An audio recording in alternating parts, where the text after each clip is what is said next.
Hello YouTubers, this is the Noobifier. Today a sponsored video from Gamdias, who reached out a month ago to offer us this opportunity to test. This channel is known for its brevity, so I'm simply going to say they are a PC peripheral manufacturer who focus on gaming chairs, headphones, keyboards, power supplies, and cooling solutions. Let's begin. The 240mm all-in-one Chione M1 can be found online for around the $100 mark.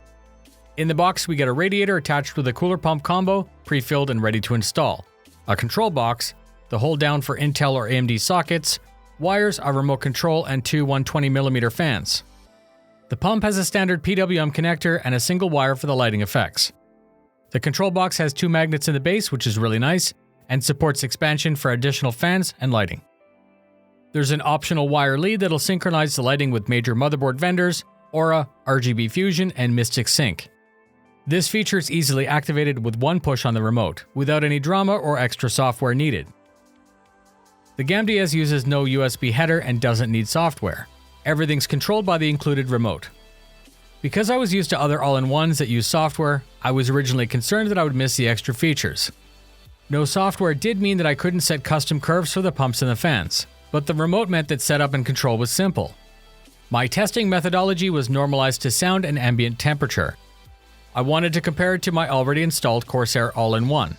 Because it was also a 240mm, it offered a great comparison candidate. The room was quiet throughout the testing and the ambient temperature never deviated. I wanted a simple real-world test, so I locked all 6 cores on an i5-9600K to 4.2 GHz and set it to 1.17 volts. To test a baseline, I used fan stop on the graphics card, brought the pump up to maximum, and then normalized the fans to 40 dB for one test and then 35 decibels for the second one. 40 decibels is silent from 2 meters away, and 35 decibels is basically inaudible even in my open case. The testing for each was to render the same 5-minute 2K video twice back-to-back in Adobe Premiere, which took about 15 minutes each. This would ensure that I would reach thermal equilibrium. Again, the goal here was to test a CPU-centric workload. Adobe Premiere is very good at finding the upper limits. For good measure, I also hit it with Prime and then recorded the results.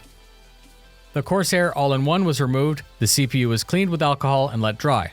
New compound was applied the same way, and the Chione M1 all-in-one was installed. After a quick burn-in, the test was run exactly the same way, and here are the results. When both units were set to 35 decibels, the maximum temperature was 45 and 44 degrees Celsius for the Corsair, and 44 and 44 degrees for the Chione M1. When both units were set to 40 decibels, the maximum temperature was 41 and 40 degrees for the Corsair, and 39 and 40 degrees for the Chione M1. The results were so close that I could say that they're within margin of error. I was expecting a wider spread in the data when comparing two coolers, but this actually makes sense. A 9600K at a mild overclock isn't a huge thermal challenge for a 240mm all-in-one. I was looking for a real-world comparison, and I feel that I got one. The testing left me confident that the Chione M1 would operate near silent even if dealing with a higher thermal load from an overclocked i7 or possibly a stock i9. Those max 40-degree temperatures after 30 minutes of workload indicates great headroom. I'm happy with the acoustics and performance, so I wanted now to focus on the aesthetics and ease of use. The fans are the prettiest I've ever seen in person. The two-ring frame design is striking, bright, and fantastic.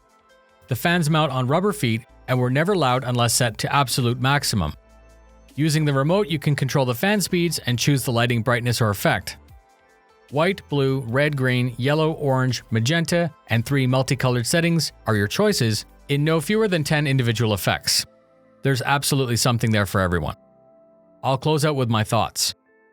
I found the hoses to be very short for my particular application. It still worked out well. However, specifically on this open case, it was a bit of a stretch. In a standard case, it shouldn't be an issue. The lack of software turned out to be very easy, and because I don't micromanage settings, it was nice not to have another program running in the background. I can't give you a long-term durability test, but that service fill port does open up maintenance and basic service possibilities that you wouldn't normally have. In conclusion, I've tested a product that did exactly what it was supposed to do, better than needed, and with the prettiest implementation of RGB that I've ever seen.